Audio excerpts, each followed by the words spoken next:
Alright, so let's take a look at our third day of these function transformations on sine and cosine. We're expected to know the five primary points of sine and cosine curve.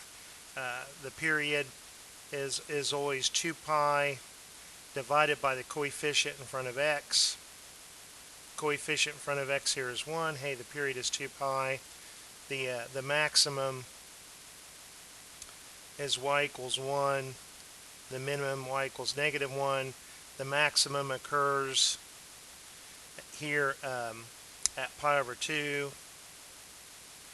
and maximums are separated. The next maximum will be the length of the period, which is 2 pi, and any integer multiple. So if n is positive 1, you're going to the next one. If n is -1, you're going to the previous one.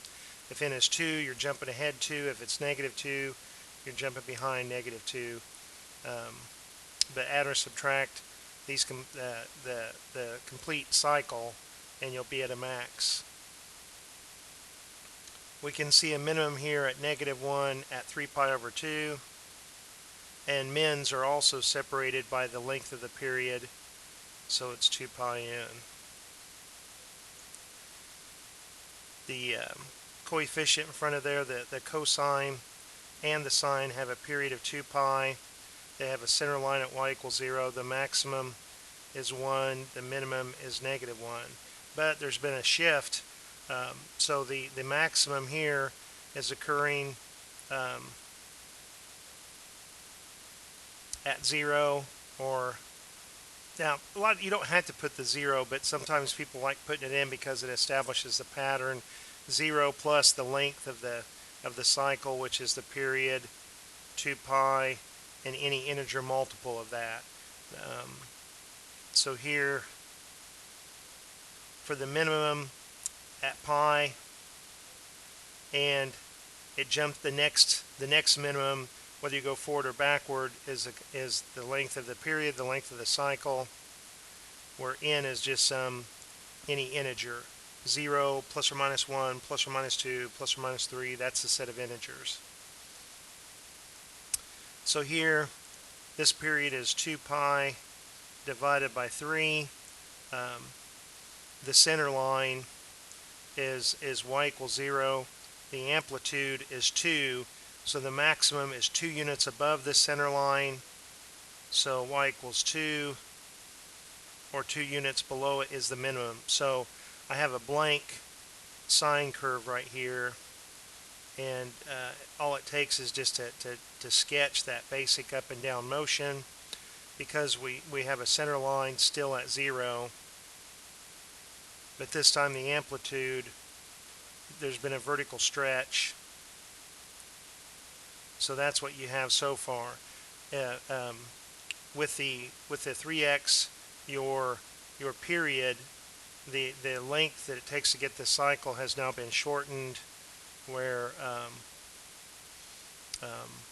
this is 0, this is 2 pi over 3, this is half of that distance, pi over 3, and half of that is pi over 6. So at pi over 6, at x equals pi over 6, you're at a maximum. Now another way that you could figure that out is to look over here at the original one and say, if I replace this 3x,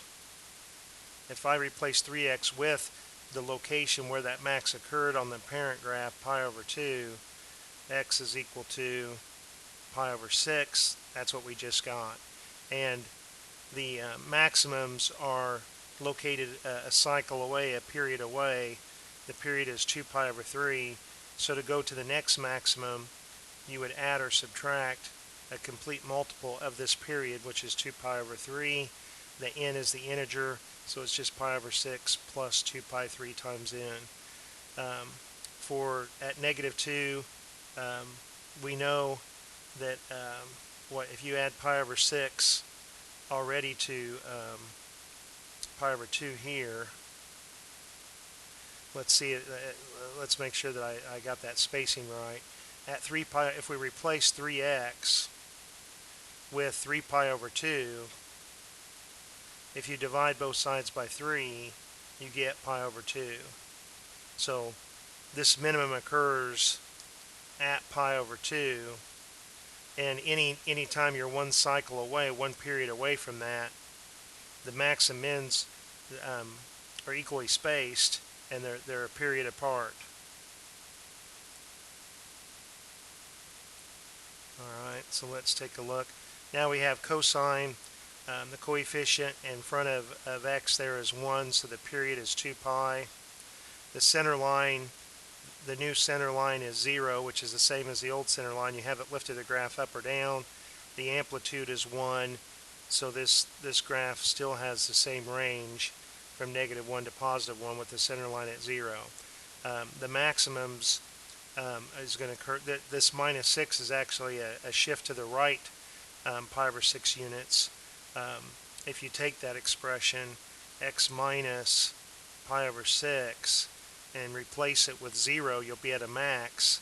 So x is equal to pi over 6, which is a shift to the right of pi over 6 from that 0. So this maximum of y equals 1 is occurring at x is equal to pi over 6 plus any complete cycle, any complete period away from this in either directions, and integer multiples of that.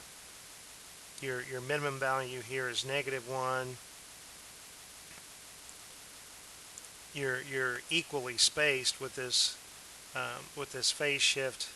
Let's see, pi over 6. Half of the period away. So if I just add pi, I should be here. This should be 7 pi over 6. Let's look and see if it is. If we replace this x minus pi over 6 with a minimum, we know a minimum occurs at pi. So if I replace this with pi, the cosine of pi is -1. If I add pi over 6 to pi, I get 7 pi over 6. The next minimum is a period away, which is 2 pi n. So again, it's another cosine curve. This time the period is 2 pi divided by 2, the coefficient in front of x. So there's been a horizontal shrink. That now the length that it takes to complete this cycle has been shrunk in comparison to the original parent function. See, if you think of these right now being the same 2 pi, this period of pi, it's completing that cycle in the distance from 0 to pi. Alright, so the center line is still the same, y equals 0, because you haven't lifted the graph up or pushed it down, but the amplitude is now 4, so that's a vertical stretch. So we are after we've shrunk, we're stretching this graph to where the max and min are at 4 and -4. The amplitude is 4 units above that center line, or 4 units below will tell you the max and the min. So 4 and -4. Well, you want to give the location, what input causes these outputs of a maximum of 4 and a minimum of -4. So you replace this expression 2x plus pi over 3, that not only did it change, the period change with this 2, but adding this pi over 3 divided by 2 is pi over 6, so there's a shift to the left pi over 6 units. But we can sit here and take this algebraic expression, and if we want a max that occurs at 0, we'll replace this expression with 0, and the cosine of 0 is a maximum at that parent function of 1. So let's solve this for x. And we've got, it shouldn't surprise us, a negative, because it's, remember, the shift was to the left, and left of 0 is a negative value. So this is negative pi over 6 if we divide it by 2. So these maximums are occurring at x is equal to negative pi over 6, and any period away. Well, this time the period is pi, not 2 pi. So if I jump integer multiples forward, I'll be at the like if I jump pi forward, I'll be at the next max, or if I go to the left pi, I'll be at the next max from this negative pi over 6. Alright, now here If we want the min, that occurs at pi. So if we replace this expression in our function here, if the input is equal to pi, then you'll be at a minimum. The cosine of pi is -1. So we want to determine the value of x that will cause this expression to equal pi when you substitute in that value for x.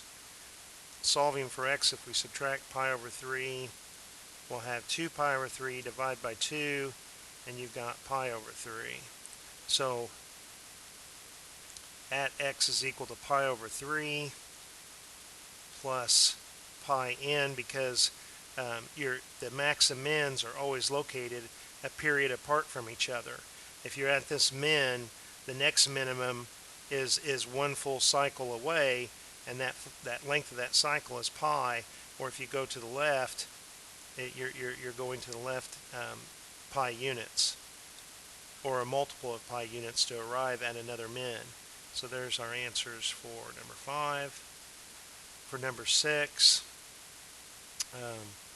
the period, we've got 2 pi divided by the coefficient, which is pi.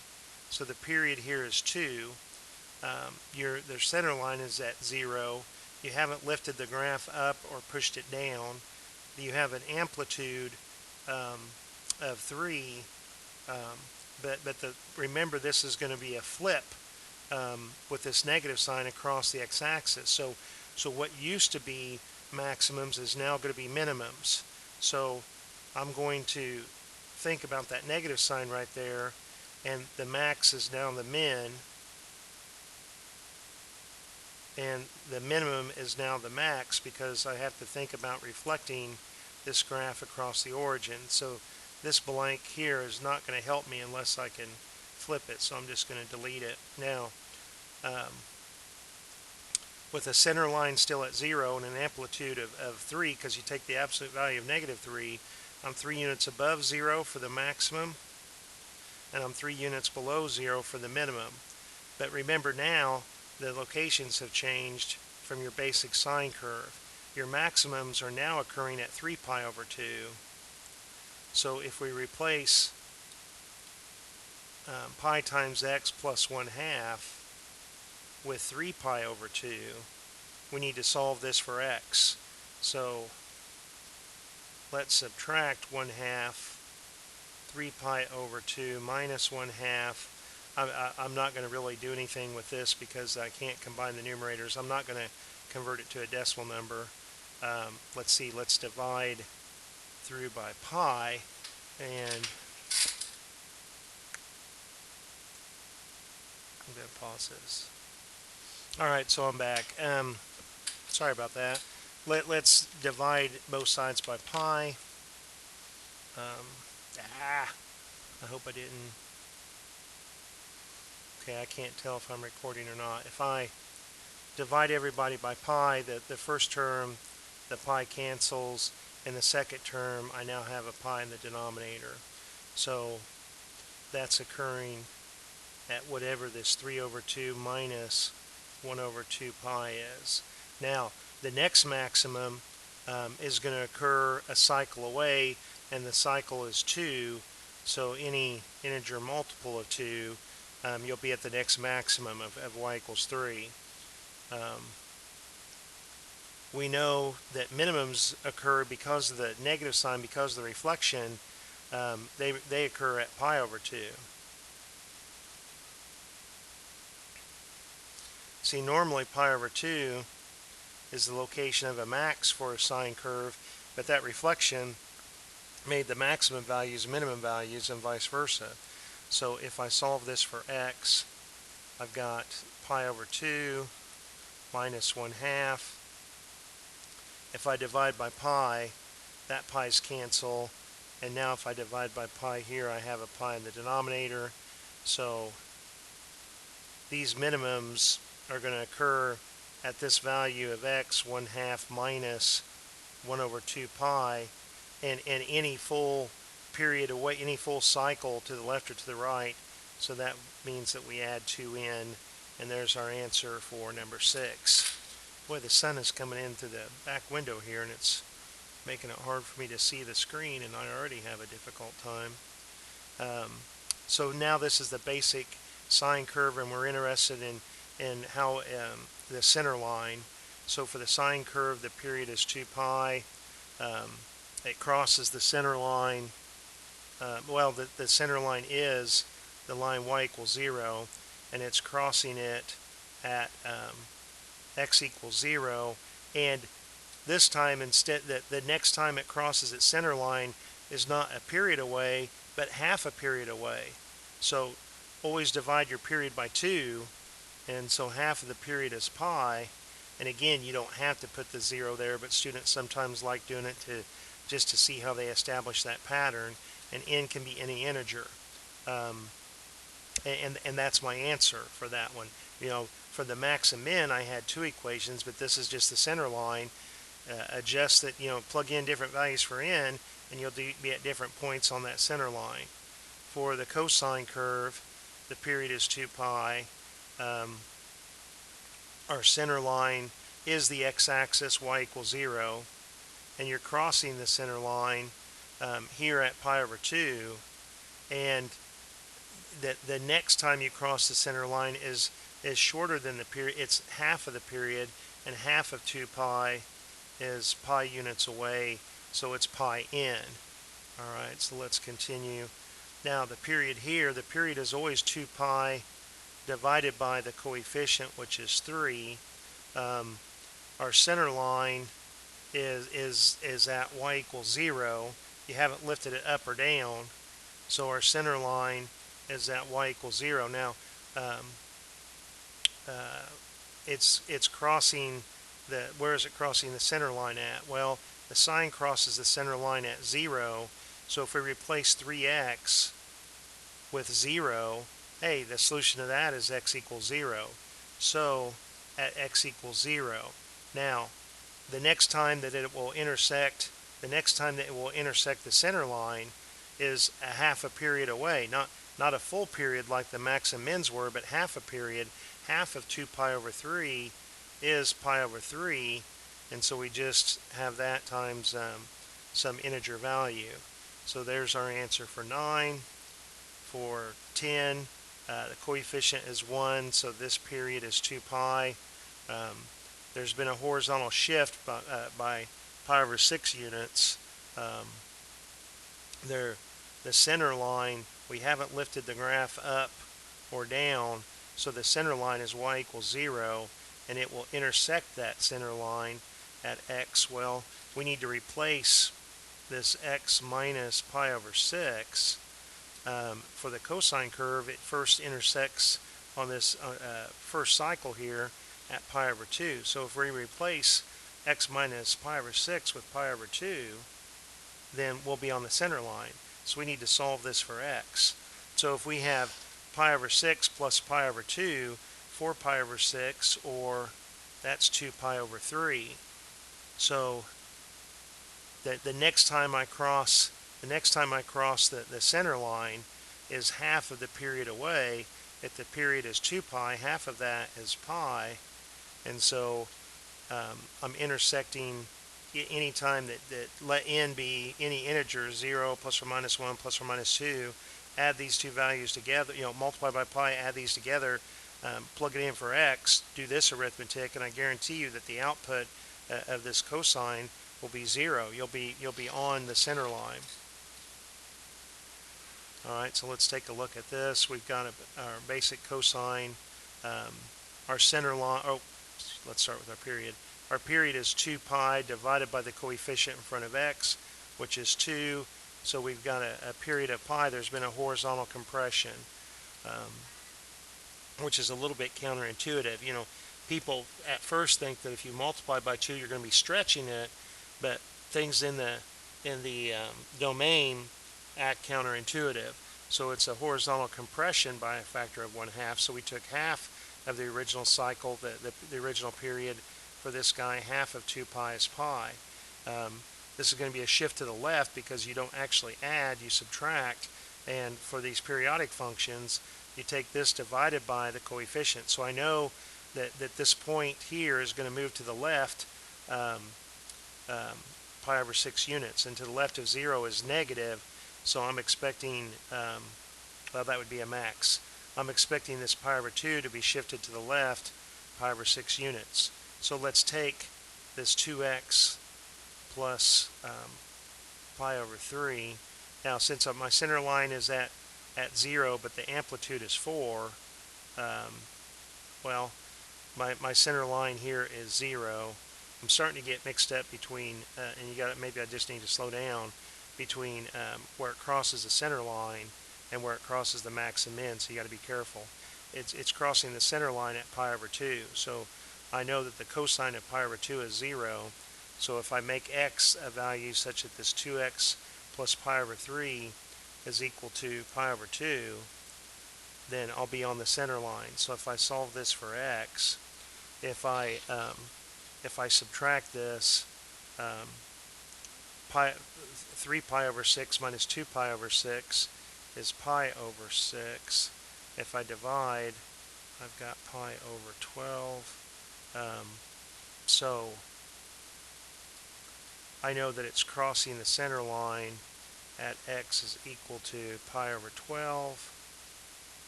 And any half period away, the period was pi, so if I add integer multiples of half of that period, then I'll be at the next time where I cross the center line.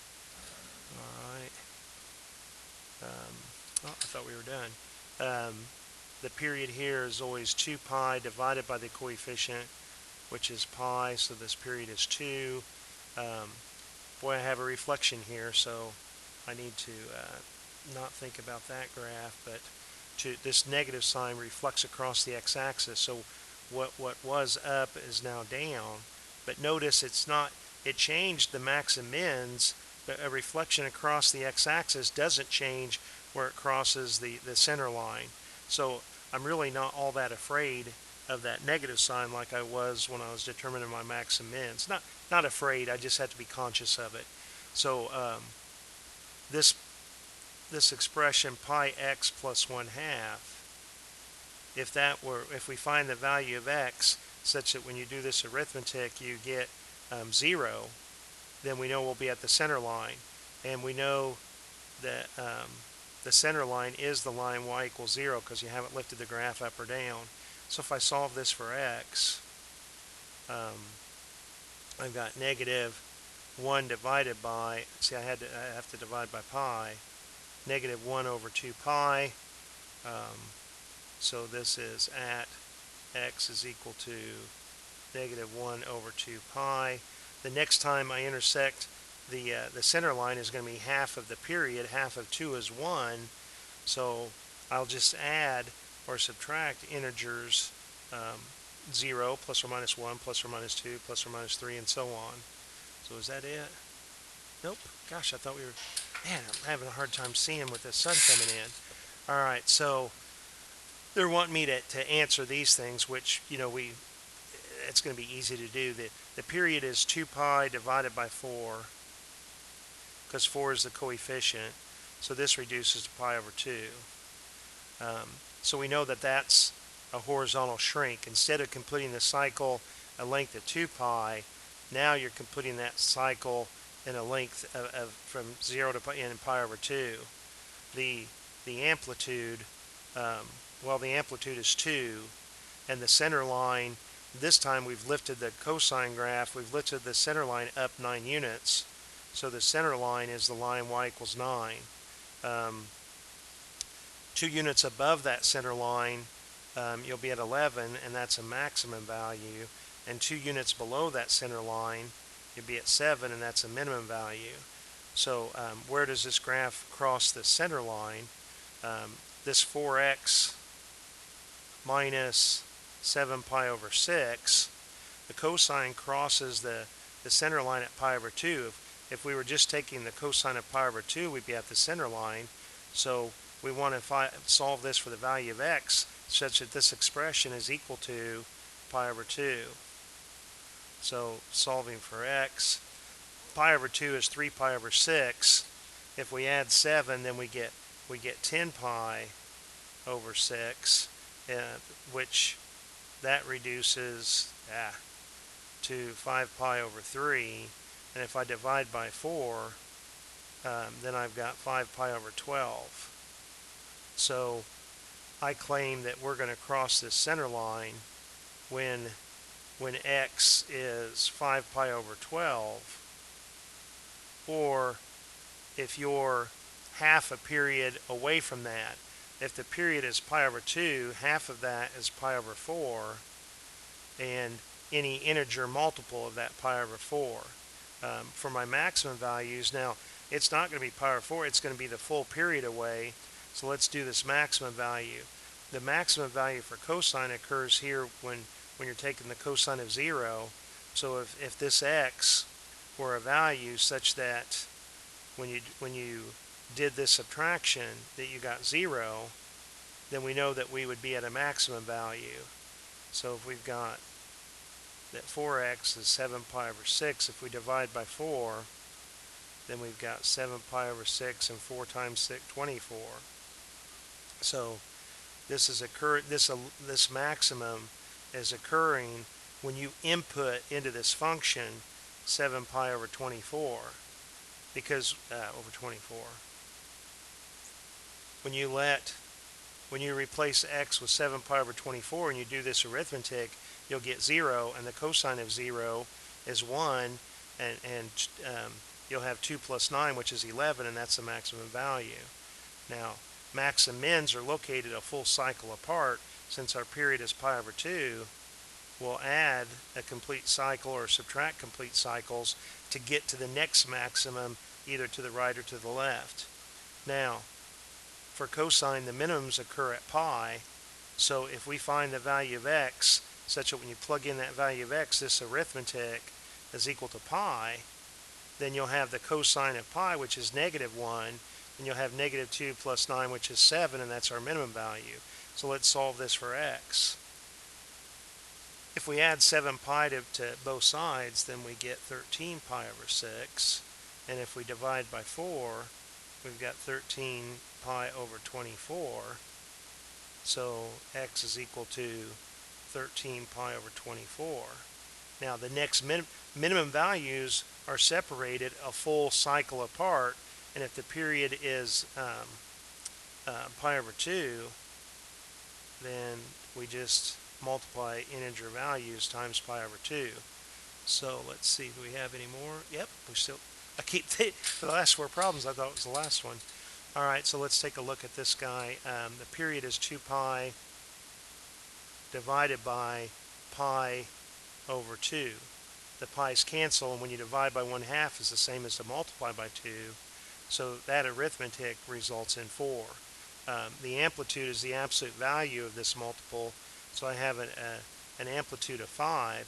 Now the center line that used to be at y equals 0 for the sine has been pushed down 6 units to where the center line is now here at y is equal to -6. So if you're 5 units above that, then you're going to be at -1. If you're 5 units below that, you're down at -11. So the maximum value is y is equal to -1, and the minimum value below that is -11. Now we need to find out the locations of where it crosses our center line, and the locations of what values to plug in to get outputs that are maximum or to get outputs that are minimums. So let's do that. This graph crosses its center line at 0 and at half a period away. So if this pi over 2 times x plus 3, if we find the value of x such that when you substitute it in that this expression is equal to 0, then we know that we'll be on the center line.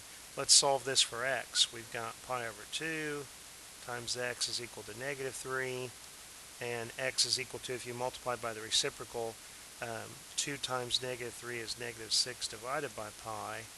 So if x were allowed to be -6 over pi, gosh, I don't know what I'm saying, -6 divided by pi, then I know when you plug that in that you're going to be taking the sign of 0.